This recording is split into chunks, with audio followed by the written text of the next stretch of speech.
Tras el divorcio, mi rica esposa me echó a la calle sin nada. Intenté usar una tarjeta antigua que me dejó mi abuela, pero el banquero se puso pálido y gritó: «Señor, inmediatamente. Verifique esto».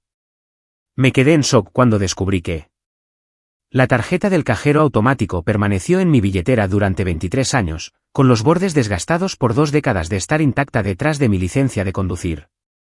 Mi madre la presionó en mi mano la semana antes de morir, con sus dedos débiles, pero insistentes. «Usa esto solo cuando no te quede absolutamente nada», susurró. Le prometí que lo haría, sin pensar nunca que ese día llegaría realmente. Pero aquí estaba yo, parado afuera de una sucursal del Bank of America un martes por la tarde, con $73 en mi cuenta corriente y sin ningún lugar donde dormir esta noche. Tengo 45 años. Hace 3 días, mi esposa de 15 años me echó de nuestra casa como si fuera basura. Se le olvidó sacarme a la acera. Se quedó con todo: la casa, los autos, las cuentas de ahorro, e incluso los muebles que yo había elegido. Su abogado se aseguró de eso. La reunión sucedió rápido, demasiado rápido. Preston Arden se sentó frente a mí en su oficina del centro. Traje caro, reloj caro, y una sonrisa cara que nunca llegaba a sus ojos. Deslizó los documentos a través de la pulida mesa de conferencias. «Señor Pierce, dado que todos los bienes conyugales fueron adquiridos principalmente a través de los ingresos de su esposa, y considerando sus mínimas contribuciones financieras durante los últimos 15 años, mi cliente le ofrece un acuerdo de $50,000. Firme hoy, y podremos finalizar todo para el viernes». Me quedé mirando la cifra. 15 años de matrimonio, $50,000. Esos son $3.333 por año. Pero yo enseño inglés en la escuela secundaria, dije. Aporté todo mi salario a los gastos del hogar. La sonrisa de Preston se amplió. Su salario de $52,000 anuales frente a los ingresos de su esposa de $420,000. Las matemáticas son bastante claras. Mi cliente está siendo generosa. Si fuerza esto a un juicio, demostraremos que sus contribuciones fueron insignificantes. Se irá sin nada, excepto con una deuda legal que no podrá pagar. Necesito tiempo para conseguir mi propio abogado. La oferta expira cuando salga de esta habitación. Preston golpeó su bolígrafo Montblanc contra el contrato. Es su elección. Salga con $50,000 hoy, o salga sin nada y pase el próximo año luchando una batalla que no puede ganar. Mi esposa estaba sentada junto a su abogado, desplazándose por su teléfono como si estuviera esperando un vuelo retrasado. Ni siquiera me miró cuando tomé el bolígrafo. Firmé cada página. ¿Qué más podía hacer? No podía pagar un abogado. No podía permitirme luchar. No podía permitirme nada. Ella me dejó empacar una maleta con ropa, y luego cambió el código de seguridad antes de que yo llegara a la entrada. Pasé 2 noches en un motel barato junto a la autopista, comiendo sándwiches de gasolinera, e intentando averiguar qué había salido mal en mi vida. El cheque de $50,000 estaba en la mesita de noche. Se sentía como mucho y como nada al mismo tiempo. En esta ciudad, eso no cubriría el primer mes, el último mes, el depósito de seguridad, y los muebles para un apartamento decente. Necesitaría un trabajo que pagara más que la enseñanza. Necesitaba empezar completamente de nuevo a los 45 años. Al tercer día, finalmente caminé hacia el banco para depositar el cheque. Fue entonces cuando recordé la tarjeta. Mi madre murió cuando yo tenía 22 años, recién salido de la universidad y lo suficientemente estúpido como para pensar que el mundo me debía oportunidades. Ella trabajó como contadora toda su vida. Nunca tuvimos mucho. Conducía un Civic de 12 años, compraba ropa en tiendas de segunda mano, y recortaba cupones del periódico dominical, pero siempre se aseguraba de que yo tuviera lo que necesitaba para la escuela. La semana antes de fallecer, cuando el cáncer ya se había llevado todo menos su mente, me llamó a su lado.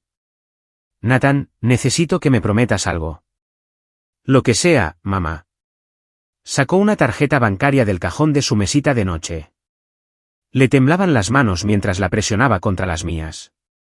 «Esto es de una cuenta que abrí hace años. El PIN es tu cumpleaños, mes y día». Prométeme que solo usarás esto cuando no te quede absolutamente nada. Cuando hayas tocado fondo y necesites ayuda. Lo prometí, confundido, pero sin querer alterarla en sus últimos días. Mamá, ¿qué cuenta? ¿Cuánto dinero? Lo entenderás cuando llegue el momento. Solo prométeme que esperarás hasta que realmente lo necesites. Murió 3 días después. Guardé la tarjeta en mi billetera todos estos años. Nunca la usé.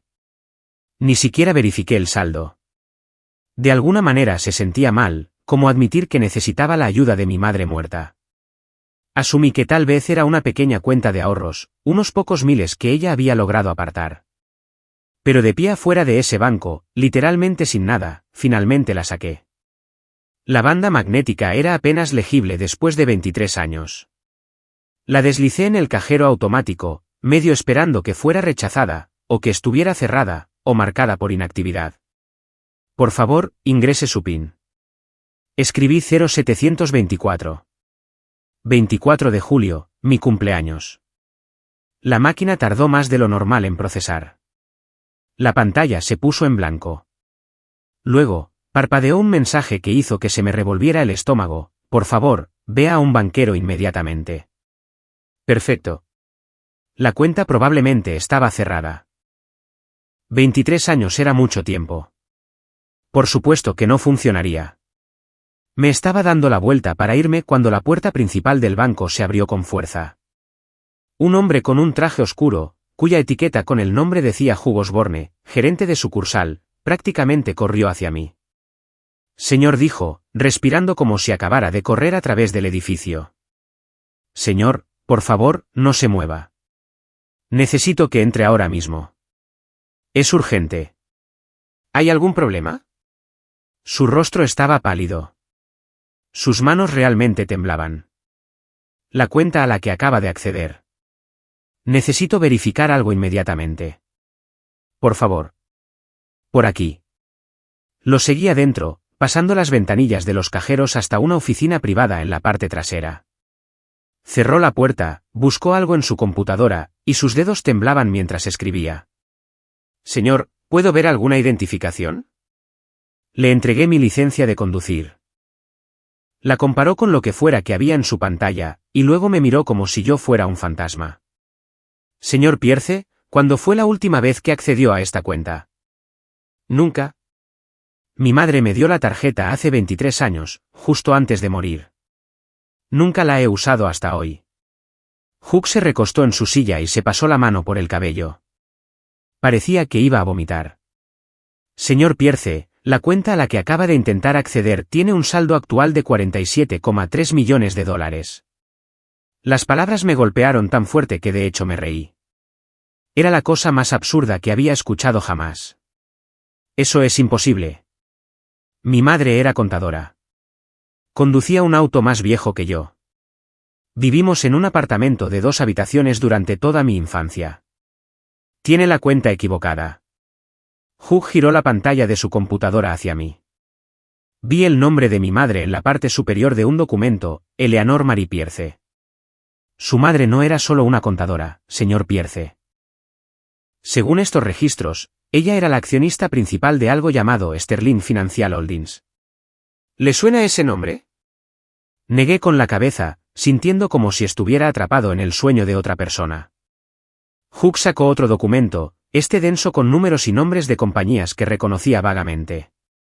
Sterling Financial Holdings fue una firma de capital de riesgo fundada en 1980. Hizo inversiones tempranas en varias empresas tecnológicas, Microsoft, Apple, Oracle.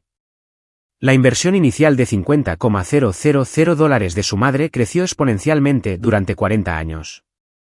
Eso no puede ser correcto. Mi mamá nunca mencionó nada como esto. Apenas teníamos suficiente dinero para comida la mitad del tiempo. Según estas notas, ella instruyó específicamente que no se le informara sobre la cuenta hasta que usted accediera a ella por sí mismo. Hay una carta aquí que se suponía debía serle entregada cuando llegara este día. Abrió un cajón del escritorio y sacó un sobresellado que parecía haber estado allí durante décadas. La letra de mi madre en el frente, desvanecida pero clara, para Nathan, cuando más lo necesite. Mis manos temblaban mientras lo abría. El papel en el interior se había amarilleado con la edad, pero sus palabras eran perfectamente legibles. Mi queridísimo Nathan, si estás leyendo esto, significa que finalmente usaste la tarjeta. Significa que has tocado fondo. Y lamento no estar allí para ayudarte a superar lo que sea que te trajo a este momento. Pero tal vez, de alguna manera, lo estoy. Probablemente estés confundido sobre el dinero. Déjame explicarte. Cuando tenía 25 años, trabajé como contadora para una pequeña startup llamada Sterling Financial. El fundador no podía permitirse pagarme mucho, así que me ofreció acciones de la compañía en su lugar. No tenía idea de lo que eso significaba, pero necesitaba el trabajo, así que acepté. Esas acciones llegaron a valer millones cuando las inversiones de la compañía dieron sus frutos. Podría haber vivido como una reina, Nathan, pero elegí no hacerlo. Vi a demasiadas personas destruir sus vidas con la riqueza repentina. Vi familias destrozadas por el dinero, por la avaricia, y por personas que valoraban más los dólares que a los demás. Así que tomé una decisión. Viviría sencillamente, trabajaría duro, y guardaría todo para ti. Para este momento exacto. No para diversión o lujo, sino para sobrevivir. Para una segunda oportunidad. Creé esta cuenta con instrucciones específicas. Solo podrías acceder a ella cuando no tuvieras nada más. Cuando estuvieras en tu punto más bajo, porque es entonces cuando el dinero más importa. No cuando estás cómodo, sino cuando estás desesperado. La cantidad en esta cuenta es completamente tuya. No se deben impuestos, no hay restricciones. Ha estado esperando aquí a que la necesites. Úsala sabiamente, hijo mío. No para comprar cosas, sino para construir algo. Para empezar de nuevo. Para convertirte en el hombre que siempre supe que podrías ser. Te amo más de lo que todo el dinero del mundo podría medir jamás. Mamá, me senté allí, en la oficina de Hugosborne, sosteniendo una carta de una mujer que había estado muerta durante 23 años, pero que de alguna manera sabía exactamente cuándo la necesitaría. Señor Pierce, dijo Hugh en voz baja, ¿qué le gustaría hacer? Pensé en mi esposa sentada en nuestra casa, probablemente aliviada de haberse deshecho de su marido insuficiente. Pensé en Preston Arden, quien me había hecho sentir inútil. Pensé en ese cheque de $50,000 en mi bolsillo, que se suponía era mi compensación total por 15 años de matrimonio. Y comencé a reír, no de alegría, sino por la absoluta absurdidad de todo. El señor Pierce parecía preocupado, como si yo estuviera teniendo un colapso. Me sequé los ojos y lo miré directamente. Necesito hacer algunas llamadas. Y necesito el nombre del mejor abogado de divorcios de este estado. Hugosborne estaba sentado frente a mí, observando cuidadosamente como si le preocupara que pudiera desmayarme. Acababa de decirme que mi madre me dejó $47,3 millones. El número parecía ficticio. Necesito que me explique esto de nuevo, dije lentamente. Sacó un documento en su pantalla, girando el monitor para que yo pudiera ver. Su madre, Eleanor Pierce, se convirtió en accionista de Sterling Financial Holdings en 1980. La compañía era una firma de capital de riesgo que invirtió temprano en empresas tecnológicas, Microsoft, Apple, Oracle. Cuando esas empresas salieron a bolsa y crecieron, las acciones de su madre aumentaron de valor dramáticamente. Pero ella vivió en un apartamento de 2 habitaciones. Trabajó como contadora hasta que se enfermó. Comíamos cenas congeladas y cereales de marca blanca. Hugh asintió. Según las notas en su archivo, eso fue intencional. Ella fue testigo de cómo varias familias en su círculo se destruían a sí mismas cuando recibían una riqueza repentina. Los matrimonios se desmoronaban. Los hijos desarrollaban adicciones. Personas que ella conocía lo perdieron todo por la codicia y las malas decisiones. Así que decidió vivir modestamente y preservarlo todo para usted con una condición. ¿Qué condición? Que solo podría acceder a los fondos cuando no tuviera nada más. Cuando estuviera verdaderamente desesperado. Ella creía que es entonces cuando el dinero más importa. No cuando la vida es cómoda, sino cuando estás en tu punto más bajo y necesitas una forma de volver a subir. Sostuve la carta de mi madre, leyéndola de nuevo. Su letra desvanecida pero clara, su voz llegando a través de las palabras como si estuviera sentada a mi lado. La cantidad en esta cuenta es completamente tuya, continuó Hu. No se deben impuestos porque se ha mantenido en una estructura de fideicomiso especializada. No hay restricciones sobre cómo lo use. Su madre preparó esto hace 40 años y nunca tocó un solo dólar. Simplemente dejó que creciera y esperó este día. Me recosté en la silla tratando de procesar lo que esto significaba. Hace 3 días, estaba destrozado. Mi esposa me había aplastado. Su abogado me había hecho sentir inútil. Firmé entregando 15 años de mi vida por $50,000 porque pensé que no tenía otra opción. ¿Y ahora esto? Señor Pierce, ¿qué le gustaría hacer?, preguntó Hugh. Pensé en la cara engreída de Preston Arden. Pensé en mi esposa revisando su teléfono mientras yo firmaba los papeles que destruían mi vida.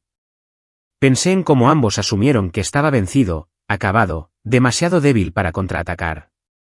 Necesito contratar a un abogado, dije. El mejor abogado de divorcios del estado. Alguien que se especialice en anular acuerdos injustos. Hugh sonrió levemente. Puedo hacer algunas llamadas si lo desea. Mi esposa es asistente legal. Ella sabe quién maneja estos casos. Apreciaría eso. Levantó su teléfono y salió de la oficina. Me senté allí sosteniendo la carta de mi madre, leyéndola por 3ª vez. Úsala sabiamente, hijo mío. No para comprar cosas, sino para construir algo, para empezar de nuevo. Ella había sacrificado todo para que yo pudiera tener este momento. Había conducido ese viejo Civic, recortado cupones y trabajado hasta que el cáncer se la llevó. Todo para que yo tuviera una red de seguridad cuando más la necesitara. No iba a desperdiciarlo. Hugh regresó 15 minutos después con un nombre y un número de teléfono escritos en una tarjeta de presentación. Catherine Morrison. Es cara, $850 por hora, pero es la mejor. Ha hecho una carrera con casos como el suyo, anulando acuerdos forzados y luchando en divorcios de altos activos. Si alguien puede ayudarle, es ella. Tomé la tarjeta. El dinero ya no es un problema. Él sonrió. No, supongo que no lo es. ¿Necesita algo más ahora mismo? Necesito acceder a algunos de los fondos. Lo suficiente para asegurar un lugar donde quedarme, contratar al abogado, y empezar a recomponer mi vida. ¿De cuánto estamos hablando? 200,000 para empezar. Hugh ni siquiera parpadeó. Haré que lo transfieran a su cuenta corriente dentro de 1 hora. Tendrá acceso total a todo para mañana por la mañana. Me puse de pie y le estreché la mano. Gracias por todo. Señor Pierce, su madre fue una mujer brillante. Planeó esto hasta el más mínimo detalle. Quería que usted tuviera opciones cuando más las necesitara. Solo me alegra haber estado aquí para ayudar a facilitarlo. Salí de ese banco sintiéndome como una persona diferente. No por el dinero, aunque eso era surrealista, sino porque de repente tenía poder. Tenía opciones. No era el hombre roto que había firmado esos papeles hace 3 días. Llamé a Catherine Morrison desde la acera fuera del banco. Morrison Lab, ¿en qué puedo ayudarle? Mi nombre es Nathan Pierce. Necesito hablar con la señora Morrison sobre la anulación de un acuerdo de divorcio. Espere, por favor. La espera fue de menos de 1 minuto. Habla Catherine Morrison. Su voz era aguda, profesional, sin rodeos. Señora Morrison, firmé un acuerdo de divorcio hace 3 días. Me dieron menos de 24 horas para decidir, me dijeron que no podía consultar con mi propio abogado, y me amenazaron con la ruina financiera si iba a juicio. Firmé porque pensé que no tenía otra opción. Necesito saber si hay alguna manera de luchar contra esto. Hubo una pausa. Luego dijo, venga a mi oficina hoy a las 4 de la tarde, traiga todos los documentos que tenga relacionados con el divorcio. Hablaremos. Estaré allí. Colgué y miré la hora. 2 horas. Usé el tiempo para encontrar un hotel, uno decente esta vez, no algún lugar al borde de la carretera con máquinas de hielo rotas. Me registré, me duché por primera vez en 3 días, y me puse ropa limpia. A las 3:45 de la tarde, entré en la oficina de Catherine Morrison en el centro. La zona de recepción era moderna, eficiente y costosa. Ella salió a recibirme personalmente. Catherine tenía tal vez 50 años, cabello gris recogido hacia atrás, y ojos agudos que no perdían detalle. Me estrechó la mano con un agarre que denotaba seriedad. Señor Pierce, sígame. Su oficina tenía ventanales de piso a techo con vistas a la ciudad. Señaló una silla frente a su escritorio y se sentó, sacando un bloc de notas legal. Cuénteme todo. Empiece desde el principio. Le conté sobre el matrimonio, sobre la carrera de mi esposa, y sobre cómo la había apoyado gestionando el hogar y contribuyendo con mi salario de maestro. Le conté sobre los papeles de divorcio en mi almohada, la reunión con Preston Arden, y la presión para firmar inmediatamente. Ella tomó notas todo el tiempo, haciendo preguntas incisivas y aclarando detalles. Cuando terminé, se recostó y me estudió. Señor Pierce, usted firmó renunciando a sus derechos sobre los bienes conyugales. Eso va a ser difícil de superar, pero hay varios problemas con la forma en que se obtuvo este acuerdo. Usted fue coaccionado, se le dio un tiempo inadecuado para tomar una decisión informada, se le impidió explícitamente buscar asesoramiento legal independiente, y el monto del acuerdo es inconcebible. $50,000 por un matrimonio de 15 años donde usted contribuyó con todo su ingreso a los gastos del hogar. ¿Puede anularlo? Sí, dijo sin dudarlo. No será fácil y no será barato, pero sí. Puedo presentar una moción de emergencia para anular el acuerdo basándome en la coacción, la falta de equidad, y la falta de divulgación financiera adecuada. ¿Cuánto costará esto?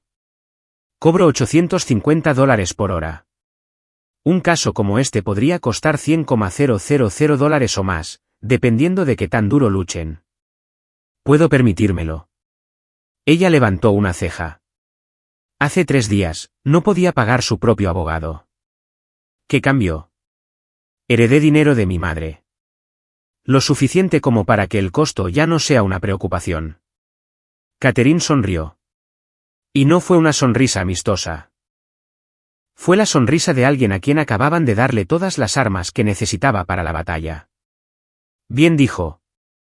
Porque Preston Arden va a jugar sucio. Pero yo también lo haré. Y a diferencia de usted hace 3 días, ahora tenemos los recursos para ganar. Catherine Morrison presentó la moción de emergencia 2 días después. Yo estaba sentado en una cafetería cuando sonó mi teléfono con un número que no reconocía. Hola, ¿es Nathan Pierce?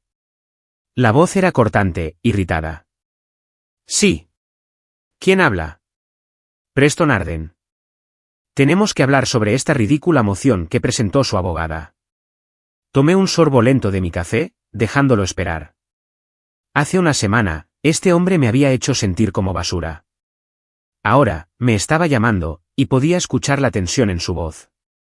No creo que tengamos nada que discutir, señor Arden. Mi abogada se encargará de todo a partir de ahora. Escuche, está cometiendo un gran error. Ese acuerdo fue justo. Usted lo aceptó voluntariamente.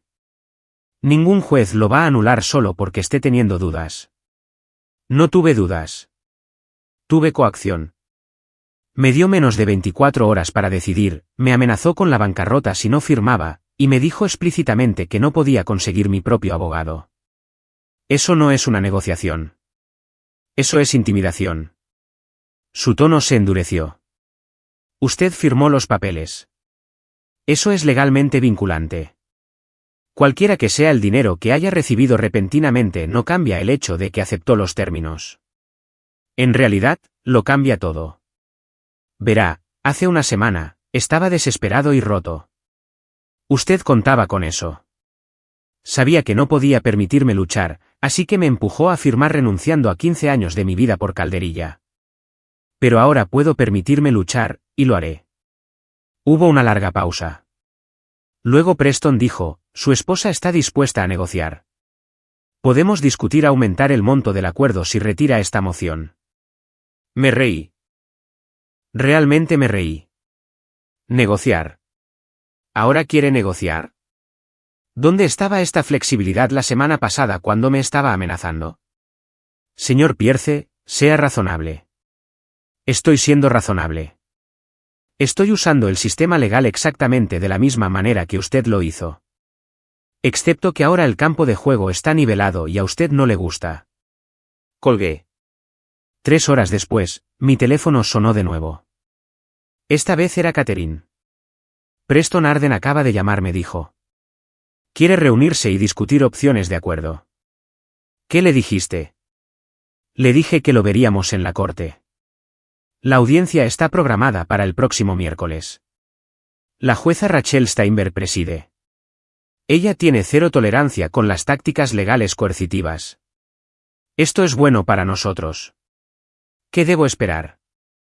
Preséntese con ropa limpia. Sea respetuoso y déjeme hablar a mí. Todo lo que necesita hacer es decir la verdad si la jueza le hace preguntas directas. ¿Puedo hacer eso? Bien. ¿Y Nathan?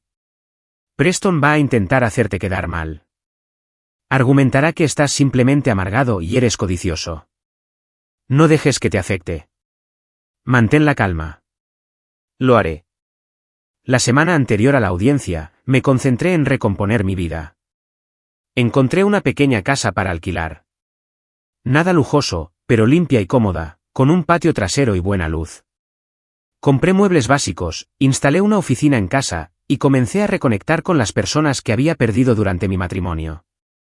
Mi hermano, River, contestó al segundo tono. Nathan, maldita sea. No he sabido de ti en, ¿qué, 3 años? Lo sé.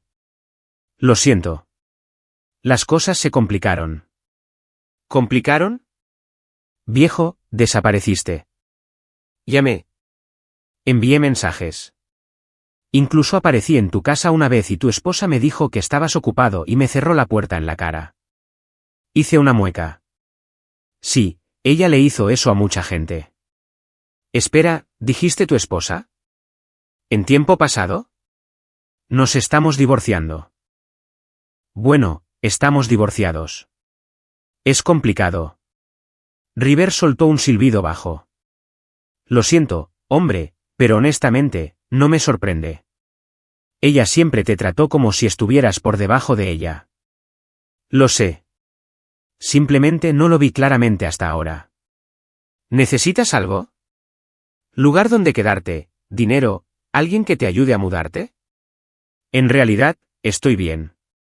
Solo quería reconectar. ¿Quizás cenar en algún momento de esta semana? Absolutamente. Te enviaré algunas fechas por mensaje. Y Nathan, me alegra que hayas llamado. Te extrañé. La audiencia se fijó para las 9 de la mañana del miércoles. Me puse un traje gris sencillo. Nada caro, pero profesional. Catherine me encontró afuera del juzgado a las 8:30. ¿Listo?, preguntó. Tan listo como podré estarlo. Recuerda, mantén la calma, di la verdad, y déjame encargarme de Preston. Entramos en la sala del tribunal. Mi esposa ya estaba allí con Preston Arden. Llevaba un traje negro que probablemente costaba más de lo que yo solía ganar en un mes. No me miró cuando me senté. Todos de pie. La jueza Rachel Steinberg entró, una mujer de unos 60 años con ojos agudos y una expresión que sugería que había escuchado todas las excusas del libro. Tomen asiento. La jueza Steinberg revisó los papeles frente a ella, y luego levantó la vista. He revisado la moción para anular el acuerdo de divorcio. Señor Arden, su cliente ofreció al señor Pierce $50,000 como acuerdo completo por un matrimonio de 15 años. ¿Es eso correcto? Preston se puso de pie. Sí, su señoría. El acuerdo reflejaba las contribuciones financieras relativas al matrimonio. La señora Pierce ganó significativamente más que el señor Pierce a lo largo de su relación. ¿Y cuánto tiempo se le dio al señor Pierce para aceptar o rechazar esta oferta? Proporcionamos una ventana de 24 horas para agilizar el proceso. La expresión de la jueza Steinberg no cambió, pero su tono bajó un grado. Le dieron 24 horas para tomar una decisión que alteraría su vida sobre la disolución de un matrimonio de 15 años. Sentimos que era tiempo suficiente y se le permitió consultar con un abogado independiente. Preston vaciló. Le animamos a aceptar la oferta tal como se presentó para evitar gastos legales innecesarios. Eso no es lo que pregunté, señor Arden. ¿Se le permitió explícitamente buscar a su propio abogado antes de firmar? El acuerdo fue estructurado para evitar litigios prolongados. La jueza Steinberg se inclinó hacia adelante. Señor Arden, voy a preguntarle una vez más. ¿Se le dijo al señor Pierce que podía consultar con su propio abogado antes de firmar estos documentos? Preston se aclaró la garganta. Le informamos que retrasar el proceso resultaría en un resultado menos favorable. Así que, lo amenazaron.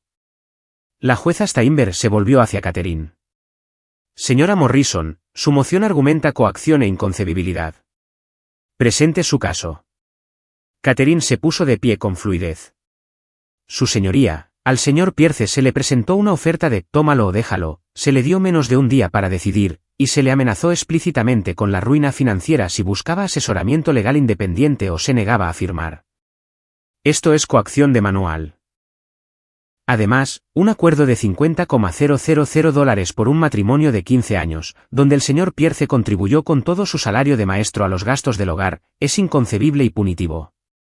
La jueza Steinberg me miró directamente. Señor Pierce, ¿quería firmar esos papeles del acuerdo? Me puse de pie.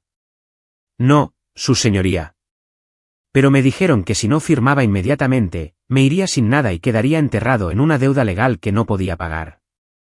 ¿Y tenía los medios financieros para contratar a su propio abogado en ese momento? No, su señoría. Soy maestro de secundaria. No podía permitirme un abogado. La jueza Steinberg tomó una nota, y luego miró a Preston. Señor Arden, este acuerdo se obtuvo bajo coacción. Su cliente se aprovechó de la vulnerabilidad financiera del señor Pierce para forzar un acuerdo inconcebible. La moción para anular se concede. Este caso irá a juicio para la división adecuada de activos. Nos volveremos a reunir en 60 días para el procedimiento completo. Preston se puso de pie rápidamente. Su señoría, nos gustaría solicitar mediación antes del juicio. Solicitud denegada. Tuvieron su oportunidad de negociar justamente. Ahora dejaremos que la ley decida. Ambas partes presentarán una divulgación financiera completa dentro de 30 días. Se levanta la sesión. Mi esposa finalmente me miró mientras salíamos de la sala del tribunal. Su expresión era pura furia mezclada con incredulidad. Se inclinó hacia Preston y le susurró algo duro. Salía la luz del sol con Catherine a mi lado. Eso salió bien, dijo ella.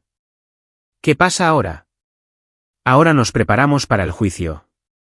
Intentarán argumentar que tus contribuciones fueron mínimas. Nosotros probaremos lo contrario. Esto se va a poner feo, pero vamos a ganar. Le creí. El juicio duró 3 semanas. Catherine Morrison fue implacable y estaba preparada. Trajo testigos que ni siquiera sabía que había contactado. La primera fue April Chaefer, una de las excolegas de mi esposa. Señora Chaefer, ¿cómo conoce a la demandante?, preguntó Catherine. Trabajé con ella durante 6 años en la empresa tecnológica. Asistí a varias cenas en su casa. ¿Puede describir esas cenas?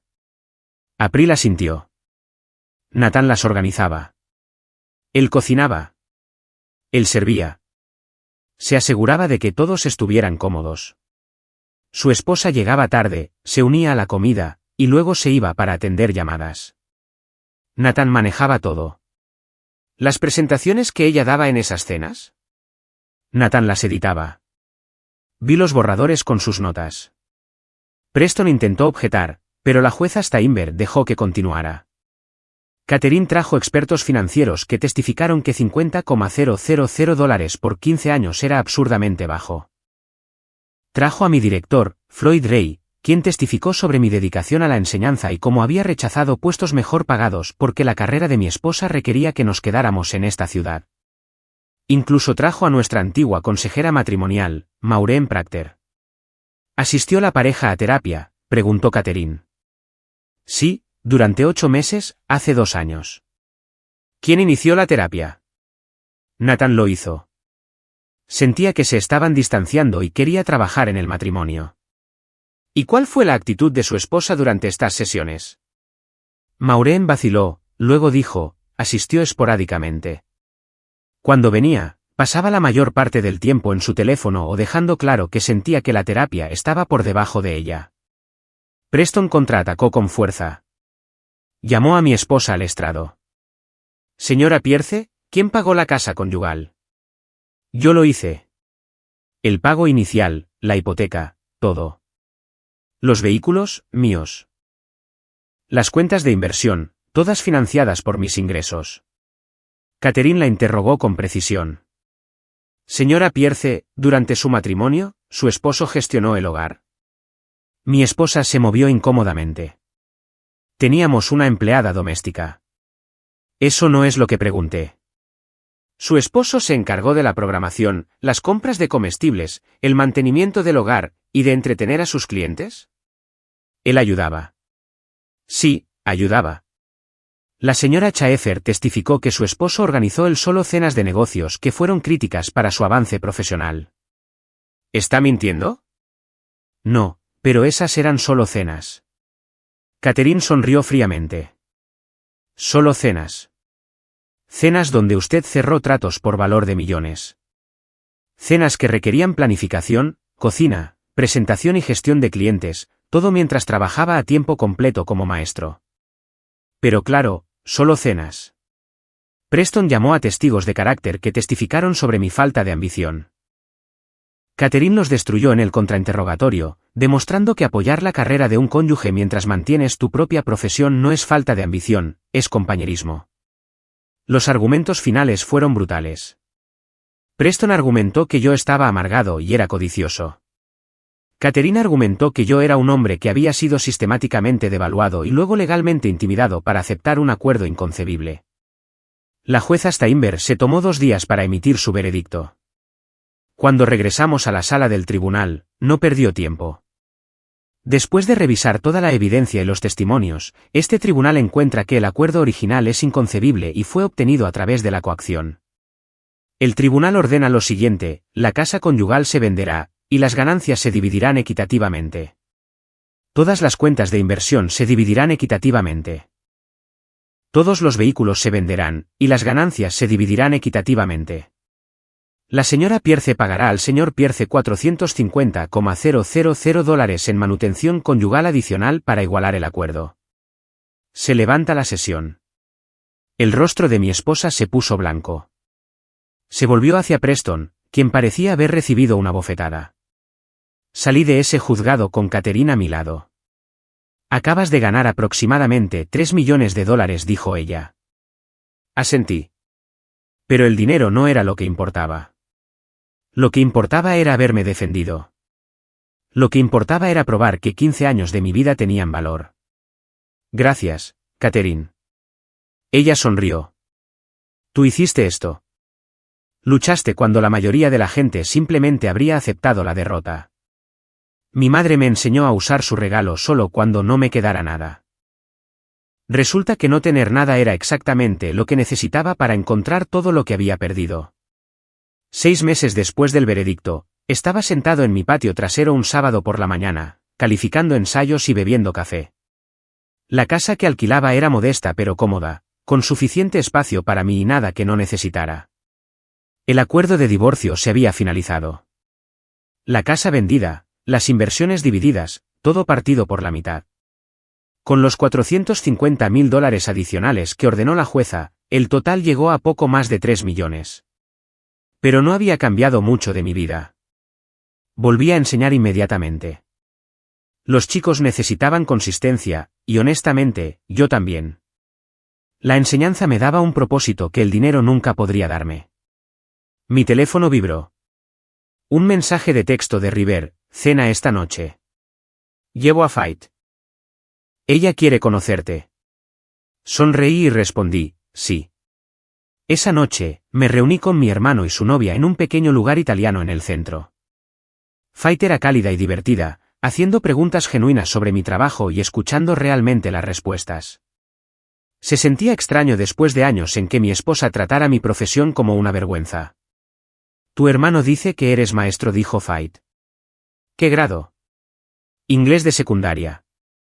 Estudiantes de tercer y cuarto año principalmente. Eso es increíble. Mi sobrina tuvo un maestro que cambió su vida entera. La convenció de solicitar la universidad cuando nadie más creía en ella. Es por eso que lo hago, dije. El dinero no es genial, pero cuando ves a un chico descubrir que es capaz de más de lo que pensaba. Eso vale todo. River sonrió. Este es el hermano que recuerdo. El que realmente habla y sonríe. Después de la cena, caminando hacia mi auto, me sentí más ligero de lo que me había sentido en años. Mi hermano estaba de vuelta en mi vida. Tenía amigos de nuevo. Tenía un trabajo que importaba. La herencia de mi madre permanecía mayormente intacta en inversiones conservadoras. Había usado lo que necesitaba para la batalla legal y para estabilizar mi vida, pero el resto simplemente crecía silenciosamente. No necesitaba una mansión ni autos caros. Tenía suficiente. Una semana después, me encontré con mi exesposa en el juzgado. Ambos estábamos allí por diferentes razones, ella por algún trámite corporativo, yo ayudando a un exalumno a navegar un problema legal. Me vio al otro lado del vestíbulo. Por un segundo, pensé que podría darse la vuelta e irse. En cambio, caminó hacia mí. «Nathan». Asentí. «Hola». Parecía cansada, mayor de alguna manera, aunque solo habían pasado meses. «¿Cómo estás?», preguntó. «Bien». Enseñando, pasando tiempo con la familia. ¿Tú estás ocupada? ¿El trabajo es exigente? Un silencio incómodo se extendió entre nosotros. Mira, dijo finalmente, sé que las cosas terminaron mal. Solo quería decir que lamento cómo manejé todo. Estudié su rostro, buscando sinceridad. Tal vez estaba allí. Tal vez no. De cualquier manera, ya no importaba. Aprecio eso, dije. Espero que las cosas te salgan bien. Ella parpadeó, sorprendida. ¿Eso es todo? ¿Qué más hay que decir? Estamos divorciados. Lo legal está hecho. Ambos seguimos adelante. Pensé que estarías enojado. Lo estuve por un tiempo. Pero la ira consume energía. Prefiero gastarla en cosas que realmente importan. Espero que encuentres lo que sea que estés buscando. Me alejé antes de que pudiera responder. Mientras empujaba las puertas del juzgado hacia la luz del sol de la tarde, no sentí nada hacia ella. Ni ira, ni amor, ni siquiera arrepentimiento. Solo la tranquila satisfacción de un capítulo cerrado. Mi madre tenía razón. El dinero importaba más cuando no me quedaba nada. Pero lo que descubrí cuando no tenía nada no fue riqueza. Fue dignidad. Fue saber que mi valor no estaba atado a una cuenta bancaria o a la opinión de otra persona sobre mí. Me subí a mi auto y conduje de regreso a la escuela. Tenía papeles que calificar y lecciones que planificar. Tenía estudiantes que me necesitaban y un trabajo que importaba. Y por primera vez en 15 años, eso era más que suficiente. Un año después de que finalizara el divorcio, me paré frente a mi salón de clases el último día de escuela. Mis estudiantes se pasaban los anuarios, riendo, haciendo planes para el verano. «Señor Pierce», gritó uno de mis estudiantes de último año, «¿qué va a hacer este verano?» Sonreí. Leer, pasar tiempo con la familia, tal vez viajar un poco. ¿Y tú, Lucas? Preparación para la universidad. Gracias a esa carta de recomendación que escribió. Entré en mi primera opción. Eso es todo mérito tuyo, dije. Solo les dije lo que ya veía en ti. Después de que sonó la campana final y el aula se vació, me senté en mi escritorio mirando la pila de notas de agradecimiento que los estudiantes habían dejado. Enseñar siempre había sido mi propósito. Pero en algún momento durante mi matrimonio, había olvidado eso. Dejé que alguien me convenciera de que no era suficiente. Mi teléfono vibró. River. Cumpleaños de mamá la próxima semana. Cena familiar en mi casa. ¿Vienes? No me lo perdería, escribí de vuelta. Había usado una parte del regalo de mi madre para establecer un fondo de becas en su nombre. La Fundación Eleanor Pierce proporcionaba fondos universitarios para estudiantes de familias de bajos ingresos que buscaban títulos en educación. 20 estudiantes habían recibido premios este año. Se sentía correcto, honrando su sacrificio ayudando a otros de la manera en que ella me había ayudado a mí. El resto de la herencia permanecía invertido, creciendo constantemente. No lo necesitaba. Mi salario de maestro cubría mis gastos cómodamente. La casa que alquilaba tenía un jardín donde cultivaba tomates. Conducía un Toyota confiable. Tenía todo lo que necesitaba. Esa noche, me reuní con mi hermano y algunos viejos amigos en un restaurante local. Nos reímos de los viejos tiempos, hicimos planes para un viaje de campamento, hablamos de nada importante y de todo lo que importaba. Mientras conducía a casa más tarde, pensé en el viaje desde ese momento desesperado en el cajero automático hasta aquí. Mi madre me había dado más que dinero. Me había dado una segunda oportunidad, una forma de reclamar mi dignidad cuando había perdido todo lo demás. Entré en mi entrada y me senté un momento, mirando la casa modesta con las luces encendidas dentro.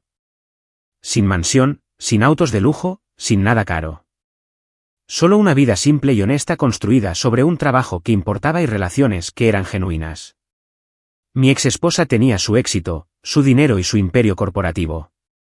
Yo tenía estudiantes que me recordaban años después. Tenía un hermano que llamaba solo para hablar. Tenía paz. Entré, preparé té, y me senté con un libro que había estado queriendo leer. Afuera, el sol se ponía sobre las montañas, pintando el cielo en tonos de naranja y oro. Mi madre había tenido razón en todo. El dinero importaba más cuando no me quedaba nada. Porque no tener nada me obligó a descubrir lo que realmente tenía valor. No casas, ni autos, ni estatus, sino dignidad, propósito, y la fuerza tranquila para defenderse a uno mismo, incluso cuando parece imposible. Abrí mi libro y comencé a leer. Mañana, calificaría los exámenes finales. La próxima semana, celebraría lo que habría sido el 73º cumpleaños de mi madre con la familia. El mes que viene, la escuela comenzaría de nuevo y un nuevo grupo de estudiantes entraría por mi puerta buscando a alguien que creyera en ellos. Y yo estaría allí haciendo el trabajo que estaba destinado a hacer, viviendo la vida que estaba destinado a vivir. No por el dinero, sino porque finalmente entendí que yo siempre había sido suficiente. La herencia no me cambió. Solo me dio las herramientas para recordar quién siempre había sido. Nuestra historia ha llegado a su fin.